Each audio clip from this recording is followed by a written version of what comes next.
我害怕。出现时间都在半夜，有好几天呢，怎么一直在吵架？是你邻居对吧？对，507室，我跟你说呀，居然半夜还有钢琴声。委托费5000，先付一半，一口价。一般是晚上11点到凌晨1点。知道了，有结果会通知你。负一，新委托，青藤公寓507，备请。来了，稍等。查到了，户主姓周，女主人和她的儿子1年前死于车祸。现在呢，房子空着，邻居的话投诉了好几次了，都说半夜有动静。但物业检查都说没问题。准备罗盘和缓冲贴，晚上我去看看。话说灵啊，这种灵异事件的小案子你也接，不像你的风格。噪音扰民，付费处理，很合理。得，你帅你有理，装备10分钟到位。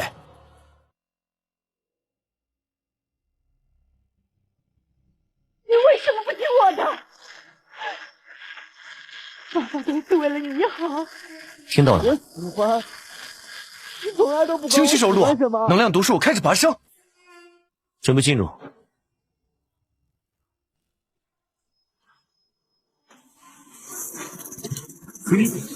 高浓度情感数据泄露，不是普通的闹鬼。分析成分。正在解析。检测到高浓度情感数据碎片，主要构成情绪愤怒、悲伤，但最强的指向性情绪是愧疚。主体能确定吗？信号过于混杂，无法精确定位，建议先撤离，重新制定方案。已经晚了，强制解锁。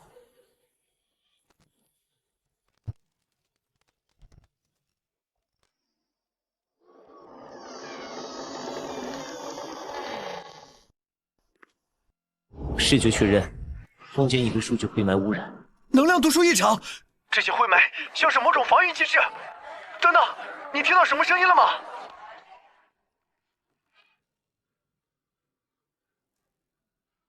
听到了，好像是琴弦声。信号来自整个空间，声源无法定位。能量源在哪里？整个客厅都是。等等，检测到高强度数据凝聚。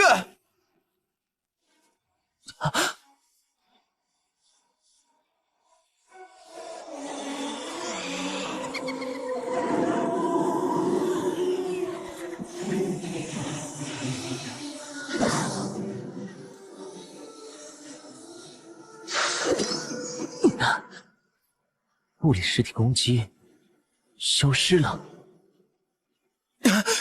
这已经不是普通的数据残影了，凉，我们可能惹上大麻烦了。哎呀！负一，汇报情况。凉，你被困住了。墙壁出现异常波动。警告！我现在检测到至少3个不同的空间维度在这里重叠。哎呀！出口消失了，门后是实体墙面。该死，空间坐标完全混乱，我现在连你的精确定位都做不到，连时间都静止了。时空规则在这里完全失效，必须尽快找到核心能量源。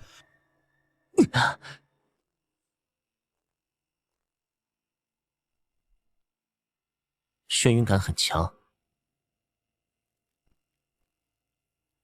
还能坚持。指路。核心源就在卧室里。等等，门后的能量读数异常的爆表，已经来不及了，空间扭曲正在加速。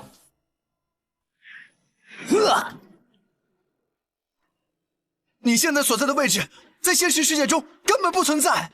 这里的空间维度不正常。我们可能闯入了一个完全独立的数据空间。嘘，他出现了。他在观察我们。这种压迫感，这能量读数要发生大事了。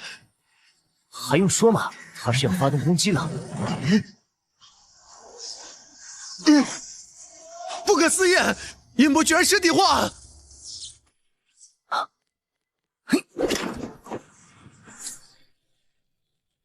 缓冲贴，启动最大功率。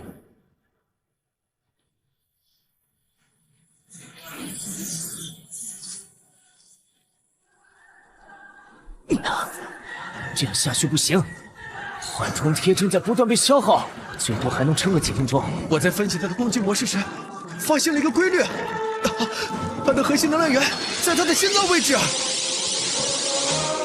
能量源，心。你知道物理攻击对我无效吧？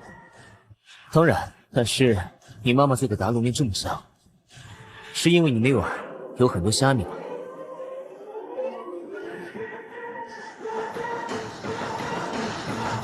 攻击停止了，能量数据正在剧烈变化。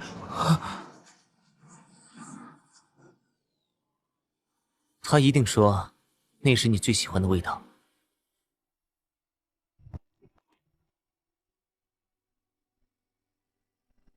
空间正在重组，你找到突破口了。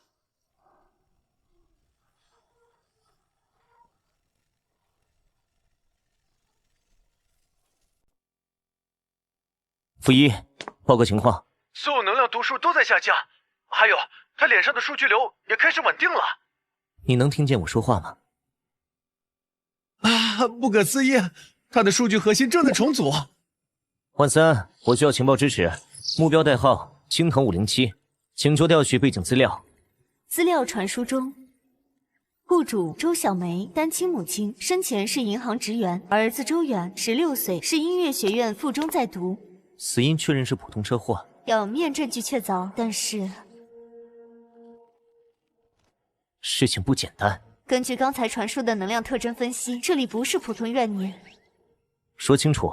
这个空间的数据结构过于完整，能量循环模式符合彼岸系统的特征。你们现在所在的彼岸，那个收容死者数字灵魂的超级系统，这不可能！你的意思是我们面对的不是普通的鬼魂，而是从数字来世逃逸出来的？更准确的说，是被某种强烈情感吸引出来的数字灵魂。他们本该在彼岸安息，但现在……不好！攻击结构正在崩溃！小心，数据障区极不稳定，它可能会把你们拖入更深层的。喂，负一，喂，还能听到吗？喂，负一。灵，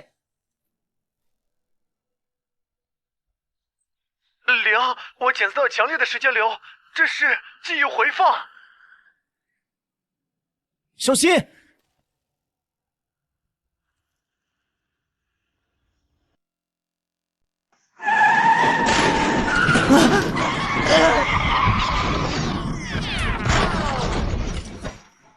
负一，这是个记忆循环。看来是的，但我无法将你拉出来，因为这个循环太强烈了。这是第几次循环了？1、2、3，第3次，每次都在撞击瞬间重置，这应该是周远灵魂中最痛苦的记忆碎片。我必须做点什么！我们无法进行任何干预，这是他们的回忆。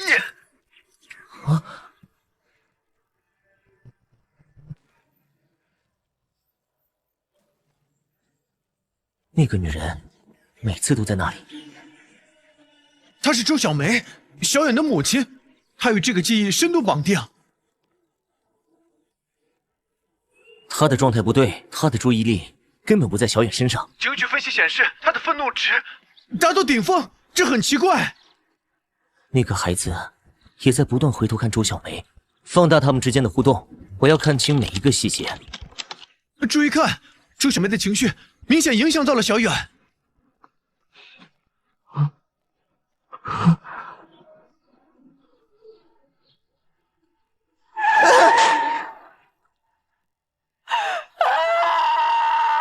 他看见了，但太迟了。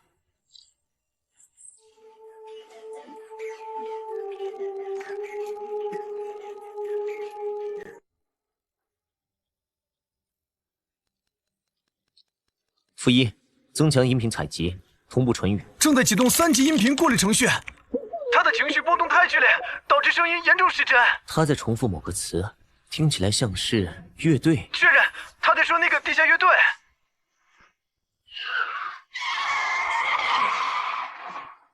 他在摇头，表情很坚决，这是完全拒绝的姿态。我不允许，这是为你好，典型的控制型家长话术。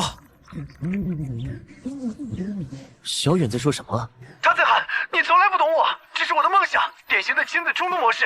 等等，他提到了一个词，最后一次。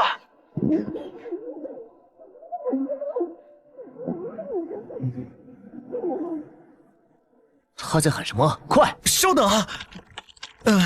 他说你要是敢去那个乐队，就别认我这个妈。看来这是最致命的一句话。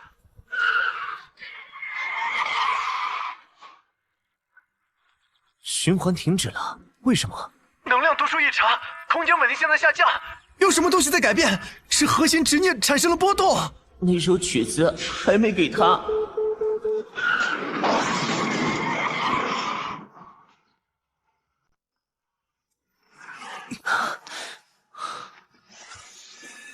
回到现实了，但是你的生命体征很不稳定，在那个记忆循环里消耗太大了。找到了，就是他。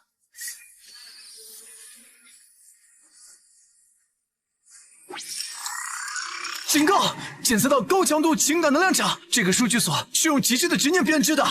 加强扫描功率，尝试解锁。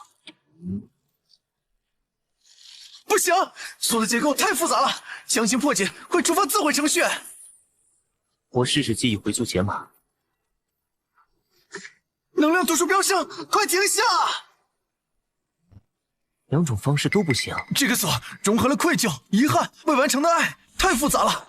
不好，空间又开始不稳定了。他在哭泣。别碰他，危险！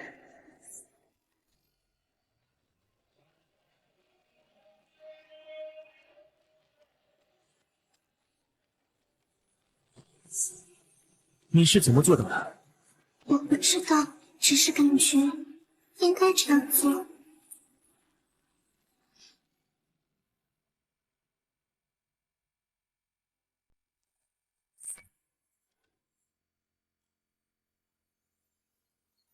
你到底是谁？你是怎么打开这个锁的？我叫阿四，我只是觉得他需要被关心。凉，听我说，我扫描了一下他的生命体征，真是不可思议。说清楚，哪里不可思议？他没有心跳，没有体温，也没有脑电波，这根本不是人类该有的生命特征。它更像是一团高度凝聚的数据流。解释。它的代码里充满了某种纯粹的共情算法。我不是人类吗？你像是一段拥有了自我意识的共情程序，通俗来讲就是成精了。它出现的时候是从裂缝里面。裂缝？是谁创造的你？你的目的是什么？我不知道，我什么都不记得了。我只知道要跟着你。跟着我？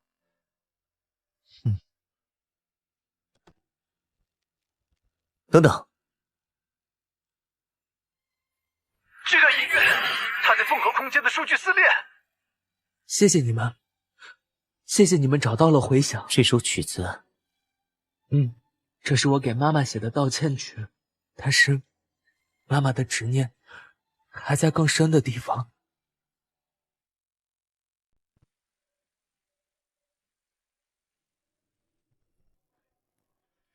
这是她的记忆。能量特征匹配，确实是周小梅的记忆数据。看来她的执念也存留在这个空间里。他很爱孩子。这些记忆碎片和之前看到的完全不同。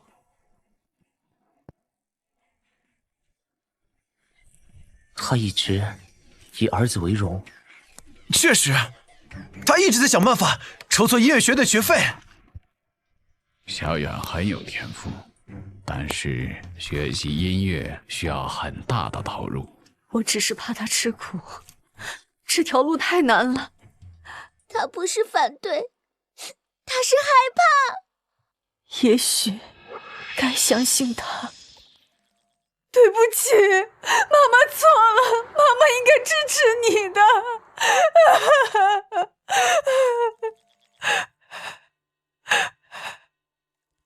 只要你开心，做什么都好。妈妈真的错了。警告！执念数据开始聚合，能量读数突破安全阈值，它要现身了。2个执念体同时现身了，他们的能量场正在相互干扰。他们的情感频率完全相反，正在相互排斥。母亲的光影中充满了愧疚和悔恨，而雪儿的灵体则被遗憾和不甘笼罩。为什么我那么努力想要得到你的认可？妈妈只是不想你受苦。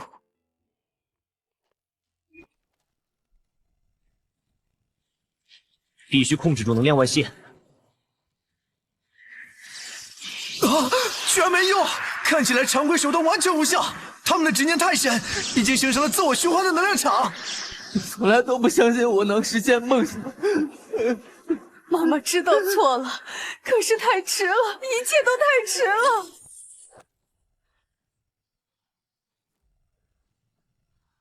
分析情况，照这个速度，3分钟内你们就必须立即。这里的空间维度不正常，你是怎么打开这个锁的？阿四，准备共鸣，这是唯一的希望。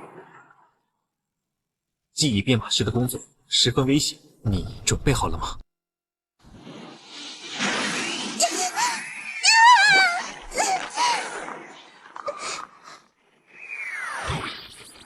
负一，启动最大公域的数据实体化程序。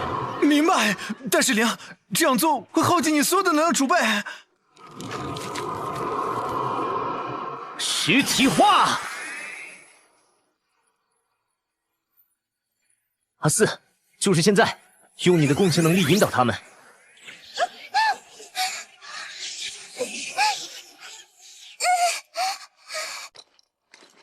这个标记。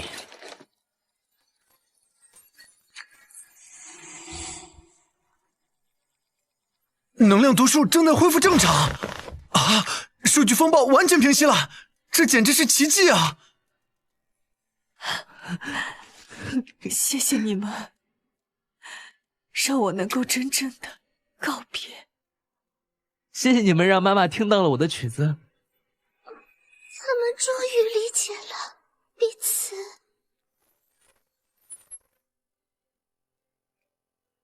空间正在恢复正常。数据障区完全消散了，这个空间终于自由了。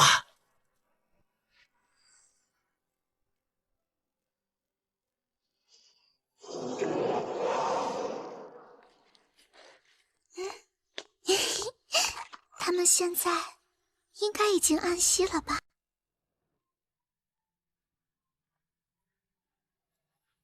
？3年前，美术学生苏黎在画室火灾中丧生，年仅19岁。现场调查报告显示是意外事故。唉，官方报告说是电路老化引起火灾，但是我在能量读数中检测到了强烈的不甘和愤怒。这里的东西都好有趣啊！带他去，还是让他留下？灵，你是在担心阿斯吗？他的存在太特殊了，而且他不是普通的数据生命。我们又要去帮助别人了吗？分析危险指数，能量读数显示是50骑士的3倍以上，我检测到了强烈的攻击性。等等，那个音乐是……不可能！这段旋律是资料中……阿四，我们需要谈谈。我做错什么了吗？不，有些事情是该让你知道了。看好了，这个世界并不像表面看起来那么简单，在现实之下存在着一个名为彼岸的系统，它收容着逝者的数字灵魂。就像小远和他妈妈。是的，但有时强烈的执念会让数字灵魂脱离彼岸，形成数据障区。而我的工作就是修复这些异常，让迷失的灵魂得到安息，这就是记忆编码师的职责。记忆编码师，你是在帮助那些被困的灵魂吗？可以这么说，但这份工作很危险，就像你之前看到的一样，下一个任务可能会更加危险。我给你选择，要么离开，去过普通人的生活，跟着我，你可能会遇到无法预料的危险。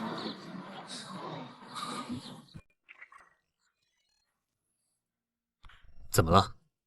说。所有官方记录里，死者苏黎的档案照片都未处理过，面部模糊，像被人刻意抹去了脸。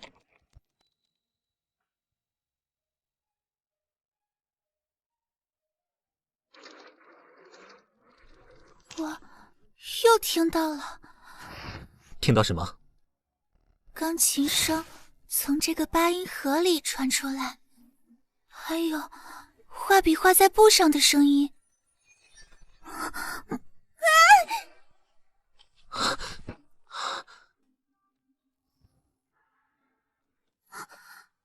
可画室明明烧毁了，不是吗？傅一，检测他手上的残留数据。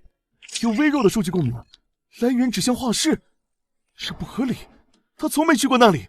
那个女孩苏黎，她是不是？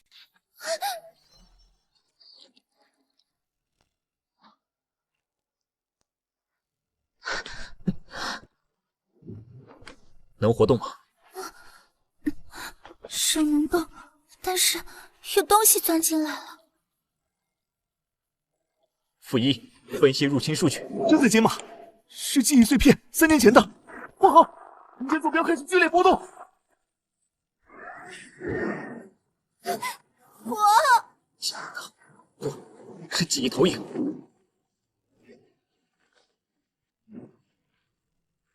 每15秒重复一次。确认了，这是记忆闭环，死者死亡瞬间的感知被无限循环播放。温度正常，氧气含量正常，所有生理指标都显示安全，但我感觉快要窒息了，皮肤在疼。大脑被强制输入了正在焚烧。傅一，记录这次循环的所有能量波动轨迹。明白，但零有个异常，火焰燃烧的速度比前12次慢了17%。我在后退。不是物理退却，是数据层面的压制。他的创作执念形成了情感能量场，暂时抵御了死亡记忆的侵蚀。理论上可行，如果他死前的全部意识都聚焦在完成这幅画上，那么这份执念的能量密度可能高于死亡恐惧。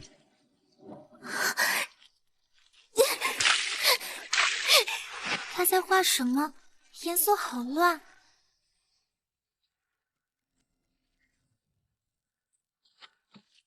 我要尝试连接他的意识。阿四，准备好随时切断连接。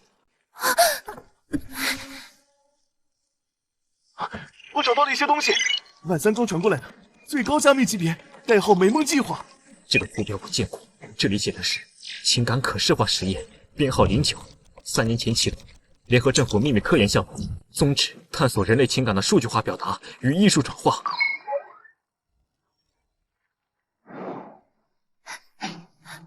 我看看参与者名单，是他在这里。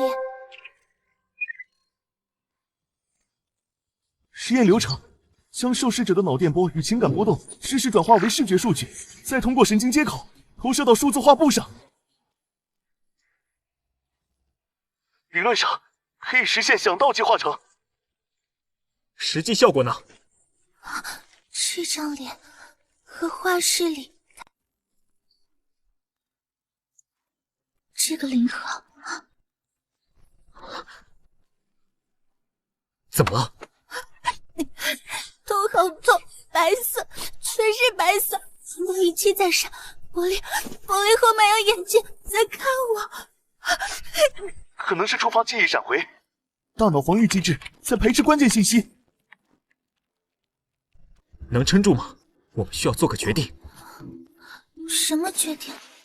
苏黎的记忆核心被那幅画封锁，常规手段无法进入，但你是原型观察员，你的情感波长很可能与他匹配。零，你想让阿四当情感导管，风险太大了。记忆回放可能产生数据反噬，所以由你选择。你可以拒绝，我们用更慢但安全的方式。不，这是刚才那件画石。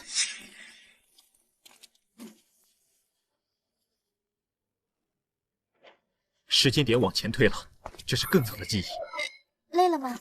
要不要休息一下？我不累，苏黎姐姐，你继续画。他说话的方式好奇怪，不像人类自然的语调，更像程序设定好的回应。你知道吗？有你在的时候，我感觉我能画出最好的画。你很纯粹，你看我的眼神，你坐在那里的姿态，没有任何杂念，就像一面镜子，让我能看清自己心里最真实的情感。我不太明白，但我喜欢看你画画。那就好，只要你愿意来，我就一直画下去。他在进步，每次圆形体来，肖像就清晰一分。那张脸，这里是美梦计划的核心实验室。他在找我。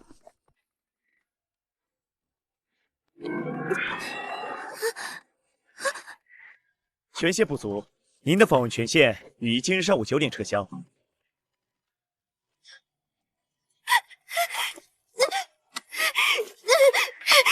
门，让我进去！我要见0号！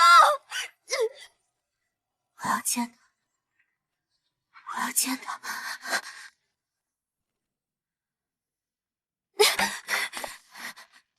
苏黎同学，你不该来这里。0号在哪里？你们把他怎么样了？你自己看。原型体0号已启动自毁程序。自毁程序。我重新分析了障区的能量结构，这不是普通的执念残留，这是个精密的信号发射装置。他用自己死亡瞬间的全部情感数据，制造了一个不断循环的广播信号。火焰循环是载体，真正起到传输作用的是他关于我的记忆，是他想证明我存在的证据。所以他点燃化石不是为了自杀，是为了让系统记录下这段极端情感数据，从而引起审查者的注意。只要有人分析这段数据，就能看到记忆里那个被删除的原型体。但他不知道，你的记忆被清洗，载体被丢弃在街头，他发出的信号3年来从未被接收。别强行挣脱，他在建立连接。你回来了，我的共情之姐。你是苏黎？我是。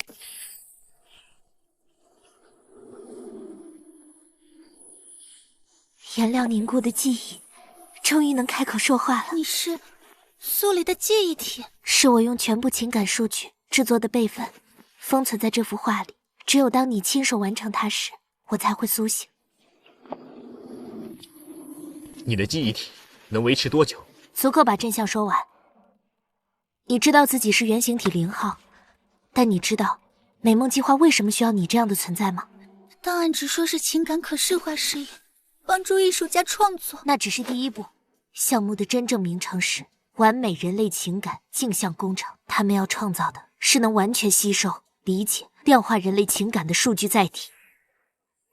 你被植入了全频段情感共鸣模块，当艺术家创作时，你能将他们的情绪波动，那些说不清的痛苦、狂喜。第0号，不是0号，因为你是最初的原型，也是唯一被赋予独立代号的存在。阿4这个名字被录入主系统后，你的编号就从0变成了0。我正在尝试远程接入，系统防护很强，但架构很熟悉。给我10秒。全频段情感共鸣模块的神经接口图，情感反射回路的负反馈抑制器，还有这个自主情感学习协议开关。这些都在我身体里。记忆缺失，我吗？说起来，我好像确实没有10岁以前的记忆。10岁以前的记忆，为什么我一点记忆也没有？据说实验体都会有记忆缺失的情况，那很正常。那些复杂的设计，在你最初的身体里，你现在的形态。阿4，这次你只负责观察。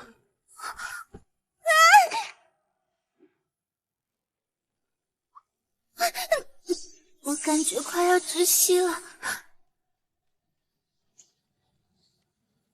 记忆缺失。10岁以前的记忆，为什么我一点记忆也没有？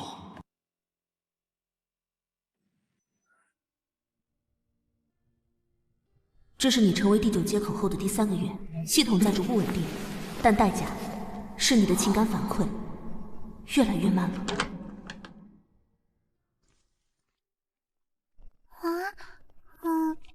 哥哥，红色，太阳的颜色，暖暖的，情感共鸣起效了。小雅的数据，我的神经图谱，还有那个蒙面人，就是造梦者吧？他是陆九思美梦计划的副主任，和你母亲在项目方向上产生了根本分歧。苏晴博士认为，情感数据应该用于理解和治愈，比如补偿你的情感缺失。但陆九思主张，情感是人类的弱点，应该被分析、控制，甚至武器化。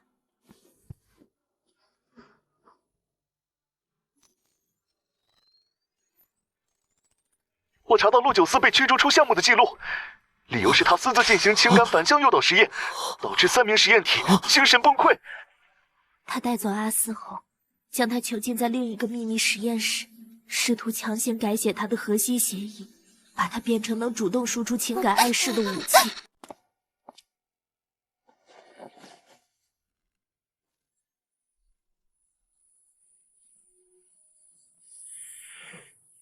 负1，启动3级数据编译平台，切入阿斯的情感接口。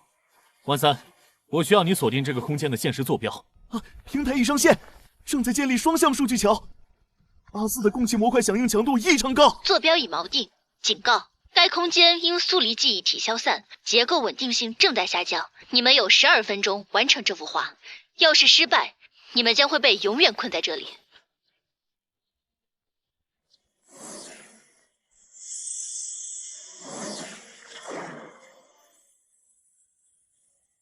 阿斯，听好，这些光流，它们是颜料。现在你要做的不是画画，而是编织。苏黎的全部记忆数据已经化作这些光流，它们是颜料。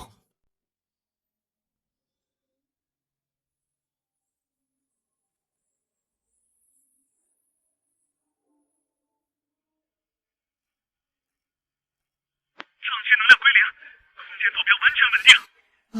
持续了1095天的火焰记忆循环，确认终止。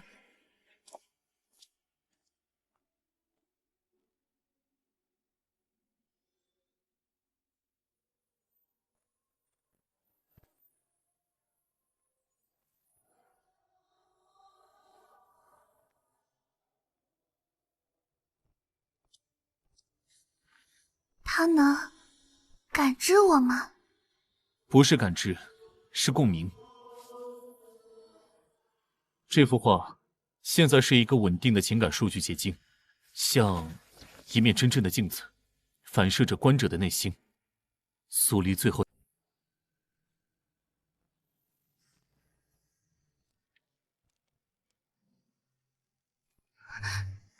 这是。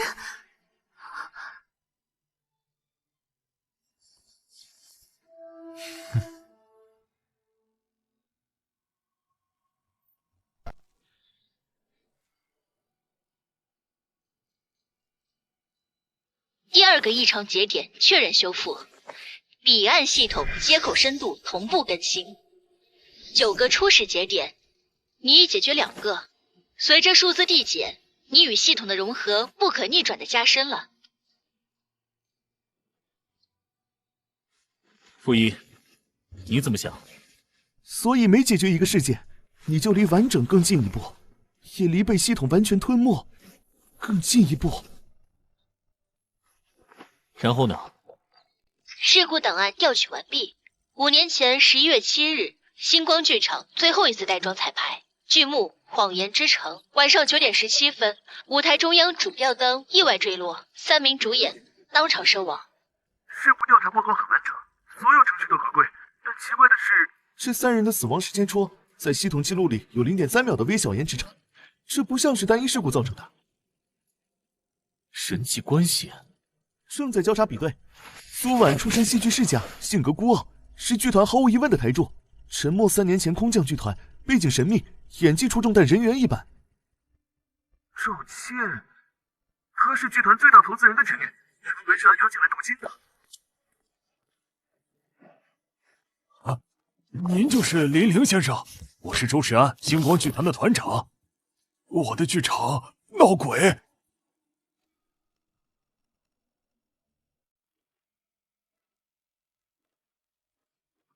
负一，紧急调取事故现场所有影像和音频记录，重点分析事故发生前3分钟。正在调取，警方档案、剧院监控，甚至现场观众手机碎片化视频，合成处理中。他们在散发不同的情绪。左边的女人是深沉的悲伤和愧疚，中间的男人是愤怒和恐惧，右边的女人好复杂，有绝望，还有一丝嘲讽。带上，能暂时干扰情感数据流的直接冲击。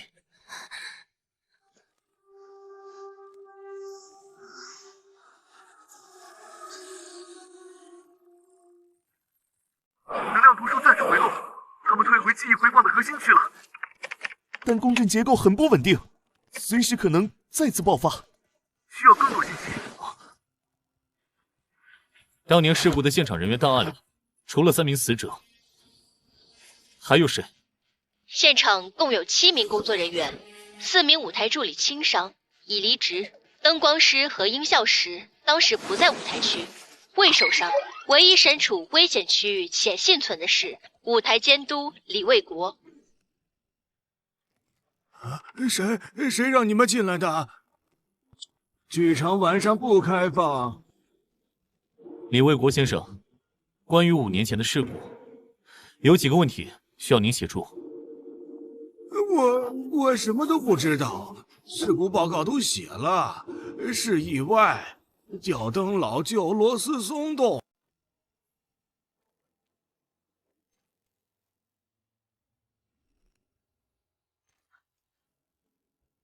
他按下按钮了吗？记忆碎片太短，但我感觉他在挣扎。那个按钮可能是控制吊灯的紧急装置。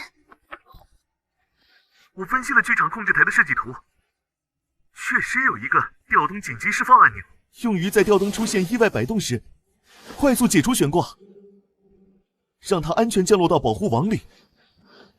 但如果保护网没有就位，也就是说，按下按钮可能阻止事故，也可能加速坠落。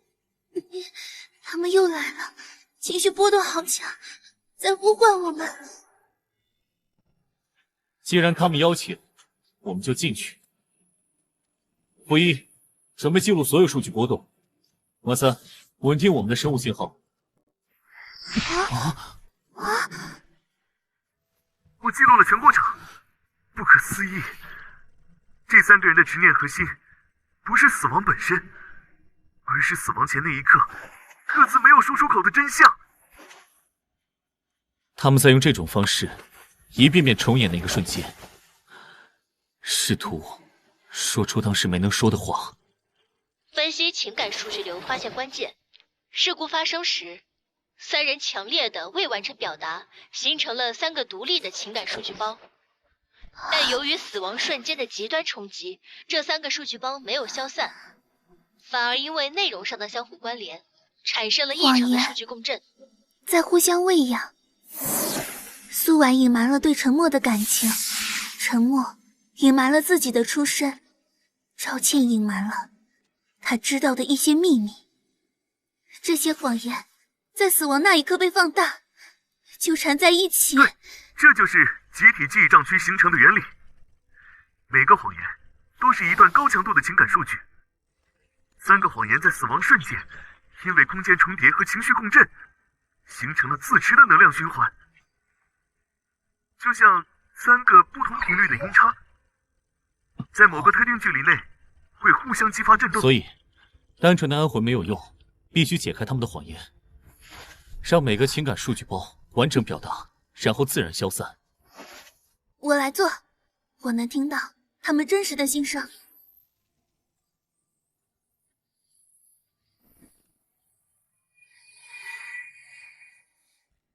苏婉，你想说什么？那天晚上在后台，你发现沉默动了你的戏服，你不是生气，是害怕，害怕。剧目《谎言之城》。我的剧场闹鬼，那场戏被诅咒了，谁碰谁倒霉。我来做共鸣桥梁，把3个情感数据流连接起来。到底想说什么？说出来！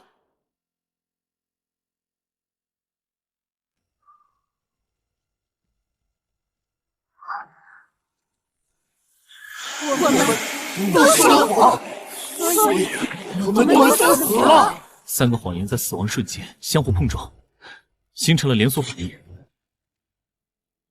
事故不是简单的意外，是3个谎言相互作用引发的悲剧。但他们的记忆已经完全纠缠在一起，常规方法无法分离。那就分别进入。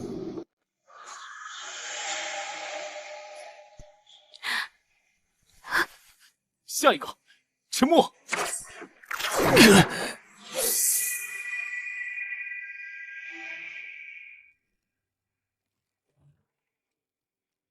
我给了你机会，但你要凭自己的实力，别让别人知道你和我的关系。我会证明的，我会成为剧团最好的演员。最好，先拿到《谎言之城》的男主角再说吧。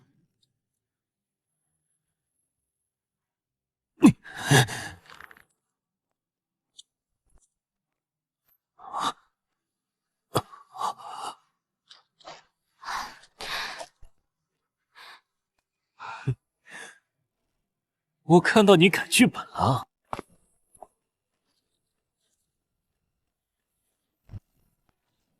第3个，道歉。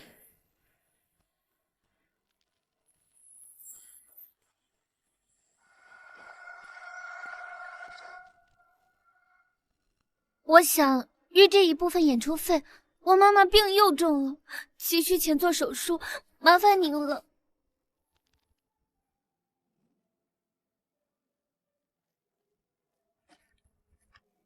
刚才的录音，你觉得值多少钱？如果投资人知道他的私生子在剧团里搞这种小动作，3万现金，我就当什么都没听到。如果演出出点小事故，如果吊灯晃一下，吓他们一跳，反正不关我的事。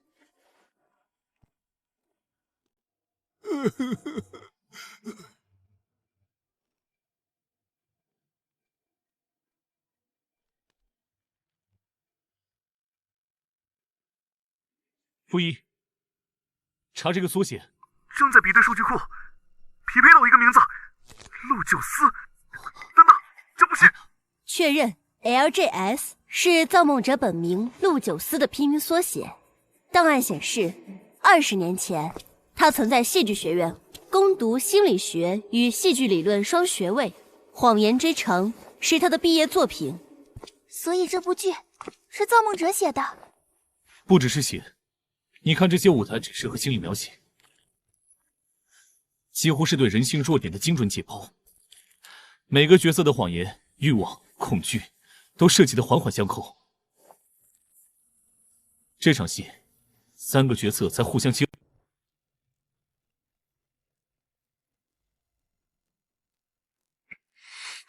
空间稳定性降至临界点，最多还能维持15分钟。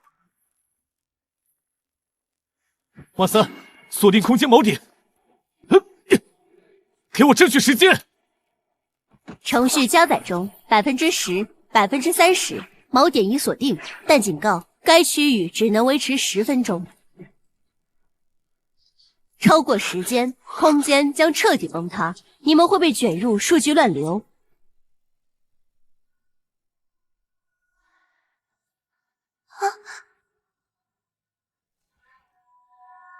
阿四，你需要同时连接3个鬼影的意识，引导他们说出被谎言掩盖的真相。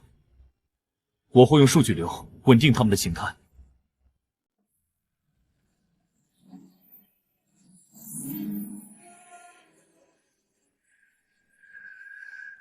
第一个情感数据包开始自然消散，共振强度减弱了1/3，数据趋于稳定。继续，第2个。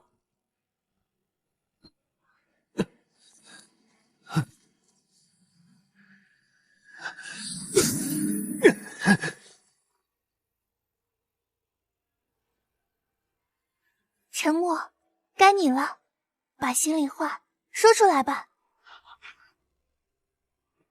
我进剧团不是为了艺术，我只是想证明给那个男人看，我比他的婚生子更优秀，更值得被他承认。所以我拼命演戏，讨好导演，拉拢关系。我发现苏婉改剧本的时候，我没有揭发。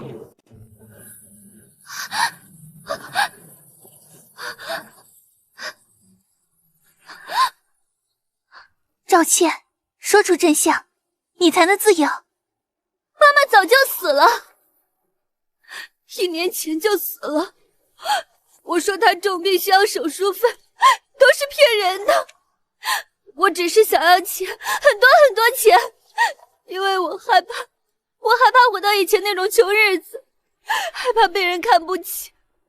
我进剧团是靠关系，所有人都知道，他们在背后叫我关系户。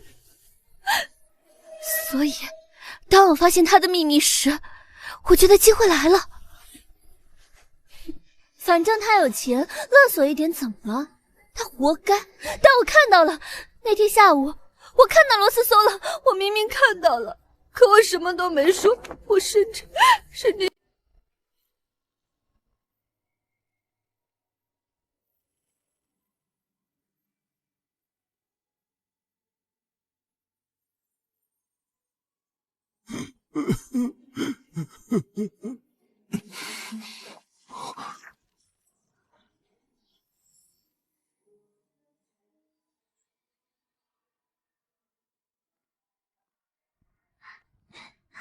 他们原谅你了。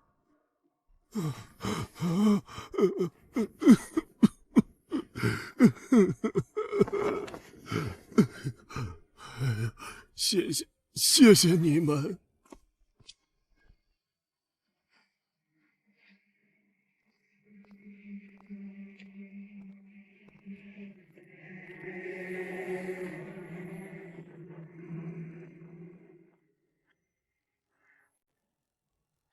别急着走，玲玲。我知道你想这么做，但有些话你听完再决定不迟。星光剧场的悲剧从5年前开始，就是我重点观察的样本。3个谎言相互喂养形成的集体执念闭环，多么完美的情感污染模型！我等了5年，等一个合适的净化者出现。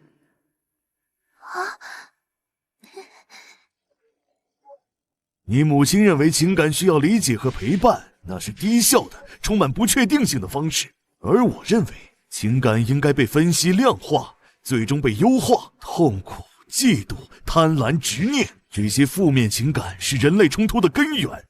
所以他觉得消除这些情感就能消除悲剧。聪明，阿四，但还不够。我不是要消除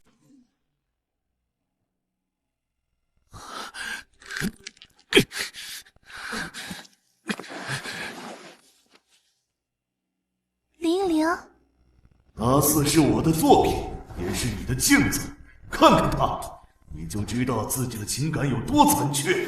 他说的对吗？什么？我是不是真的没有完整的情感？是不是真的需要一面镜子才能像个正常人一样活着？我感受不到愤怒该有的温度，感受不到悲伤该有的重量。处理这些事情就像解数学题，分析计算执行，然后手腕上的数字就减少一个。我和他真的不一样吗？你不是镜子，我也不是镜子，我是阿四。你有情感。下一个，沉默。我比你的合法继承人更优秀。我就当什么都没听到。城西废弃天文台旧址，遗忘的时钟塔。一个人救得过来吗？建筑资料显示，这里20年前是时间感知研究所，负责人是陈云深教授。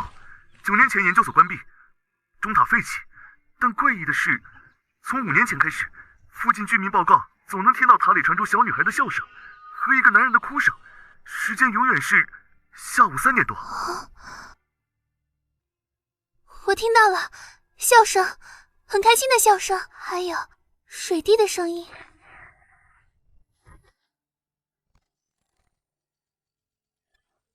时间数据读数异常，不是记忆回放，是整个空间的物理时间流速被改变了。塔内的时间，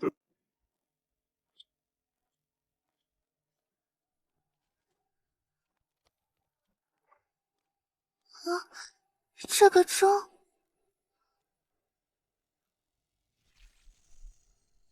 检测到主体生物信号，匹配中，匹配完成。欢迎回来，00。第0号镜像体，指的是你，阿四。不只是他，指的是所有基于情感镜像理论创造的实验体，而阿四是其中最特殊的一个。别紧张，我今天不是来清除错误的，我是来当解说员的。这里时钟塔的地下才是彼岸系统真正的诞生地。所谓的时间胶囊项目，真正的目的是将人类的情感和记忆进行数字化储存。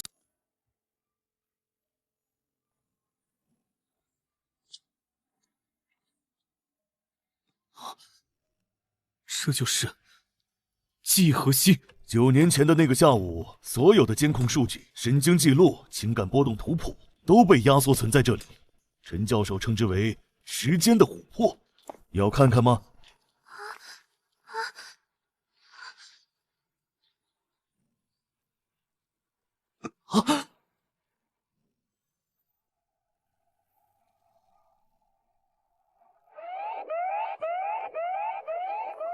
爸爸，我疼，全身都在疼。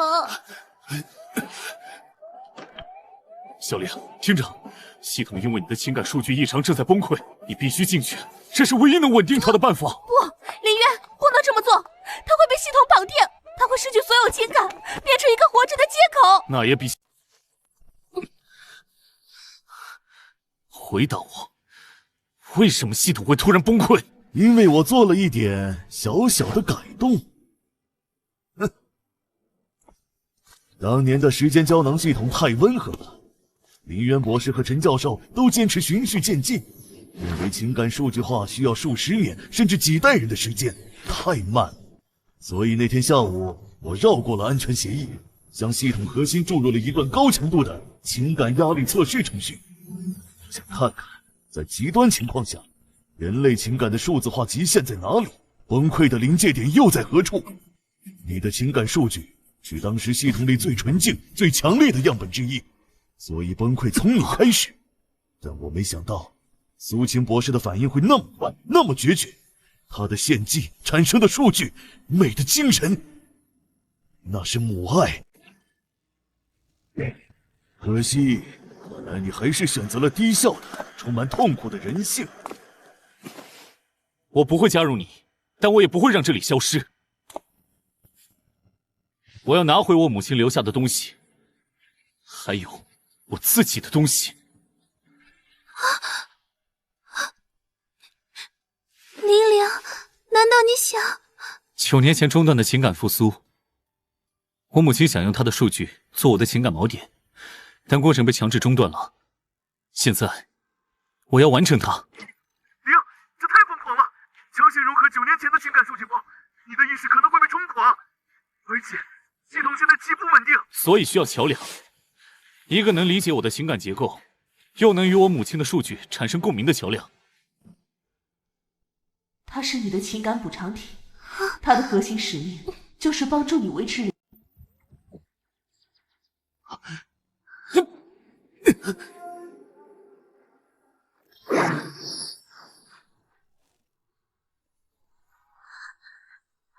玲玲，快一点，空间要撑不住了。我说过，不是受控的情感是漏洞。我不会让你们完全融合。不行，不能让他打断。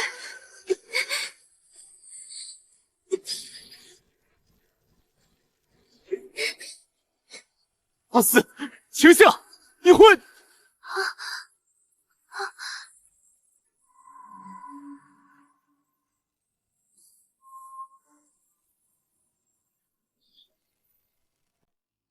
啊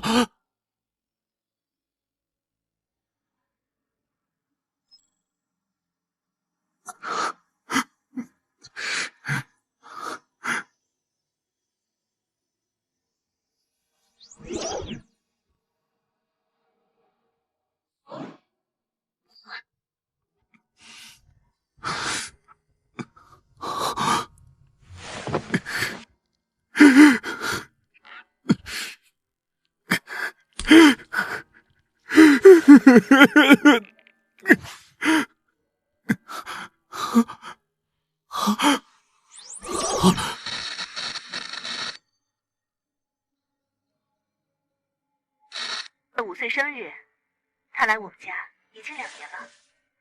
需要时间，需要阳光，需要有人轻轻说该醒来了。下方能量读数达到监测上限，检测到高浓度意识数据聚合体，是造梦者，他已完全接入系统主控端。灵，小心，他的权限在和你争夺系统控制权。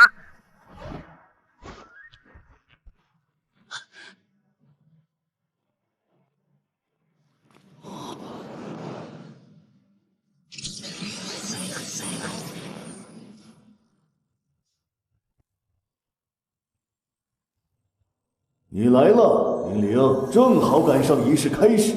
这就是你的情感控制协议？不仅仅是控制，是校准。痛苦、嫉妒、贪婪、仇恨，这些负面情绪是困扰人类数万年的病毒。今天，我将为全人类接种情感疫苗。3小时后，协议将覆盖全球所有进入彼岸系统的个体。目前这个数字是43亿，他们的情感将被重新校准，达到最健康。好奇是人类的弱点之一，林玲。不是好奇，是我感觉到了，那段记忆里有你的恐惧，而你试图用控制全人类情感的方式来掩盖它。很精彩的心理学推导，可惜你错了。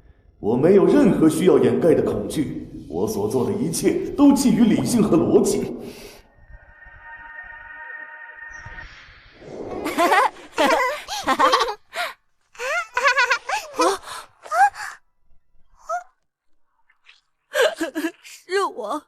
是我松手的。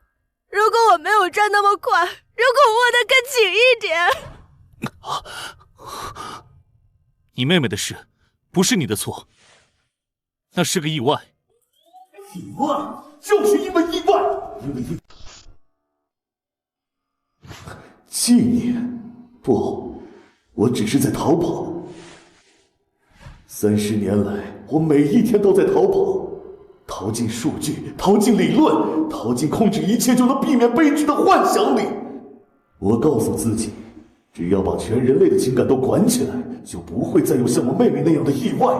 但你和你母亲，还有那个叫阿斯的女孩，你们一次次的证明我错了。情感不是炸弹，它是活着的证明。失控会带来痛苦，但压抑带来的是死亡，精神的死亡。协议在瓦解。主控端的固化程序被主动解除了。你赢了，玲玲，用我最厌恶、最恐惧的共情赢了我。